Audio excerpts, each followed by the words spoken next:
ఆయన బడికి వెళ్ళాడో లేదో తెలియదు కానీ అనేక బడులు ఆయన గురించే మాట్లాడుతున్నాయి. ఆయన యూనివర్సిటీలకు ఎక్కాడో లేదో తెలియదు కానీ ఈనాటికి ప్రధానమైనటువంటి యూనివర్సిటీలన్నీ ఆయన ఇచ్చినటువంటి ప్రిన్సిపల్స్ మీదనే కట్టుకున్నారు. ఆయనేమి జెండాలు పట్టుకుని తిరిగి ఎక్కడా ధర్నాలు చేయలేదు కానీ ఆయనను మించినటువంటి సోషల్ రిఫార్మర్ ఇంతవరకు పుట్టలేదు. నభూతో భవిష్యతి.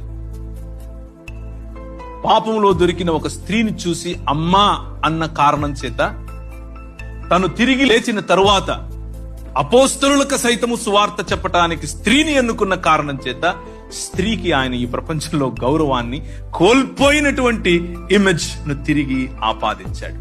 God so loves this world. ఎంత ప్రేమిస్తాడు అనంటే నువ్వు చీత్కరించి చీత్కరించి చీత్కరించి రిజెక్ట్ చేసినప్పటికీ he still loves